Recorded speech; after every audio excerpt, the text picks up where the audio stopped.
બેન તમારા હસબન્ડ તો ઓફ થઈ ગયા છે. અરે બેન હું તો જીવું હું. હવે સાના માના હુઈ રહ્યો ને તમને વધુ ખબર પડે કે ડોક્ટરને? બોલ બોલ.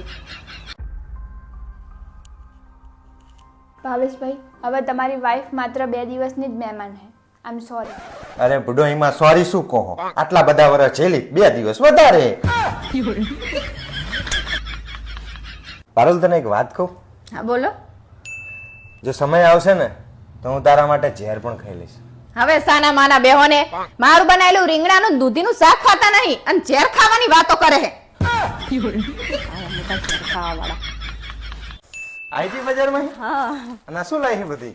આ એક આપણા ઘરમાં કચરા પોતા કરે ને એના માટે, એક વાસણ કરે એના માટે અને આપણા છોકરા સંભાળે ને એના માટે. પણ આપણા ઘરમાં તો કામવાળી છે જ નહીં. આ તે કામવાળી વાળા બધા કામ હું જ કરું ને તે મારા માટે ના લાવ.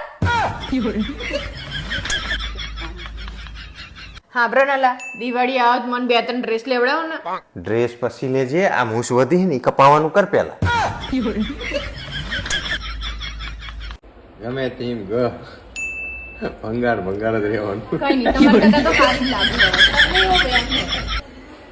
કેવું મસ્ત લાગુ. જેટલા પણ ફોલોઅર્સ આ વિડિયો જોઈ રહ્યા છે એ કહેજો કે ઈ ડોસી લાગે છે કે ઘટી લાગે.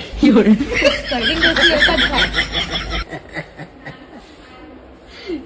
40 વર્ષની તો એવી જ લાગુ ને છોકરી. બે ઓછા બોલી તો યાર. 42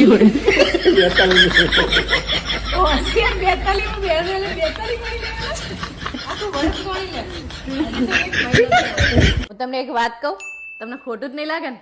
ના ના યાર તારું વાત ને શું ખોટું લાગે યાર. તમે એક નંબરના બકવાસ માણસો.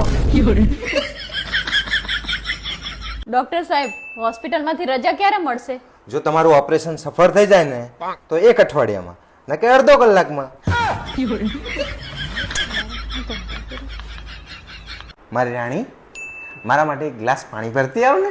હા ભરતી આવ, પણ તમે મને એક વાતનો જવાબ આપો કે તમે મને વાતે વાતે રાણી કેમ કહો? નોકરાણી કહું બહુ લાંબુ ના થઈ જાય. પ્લીઝ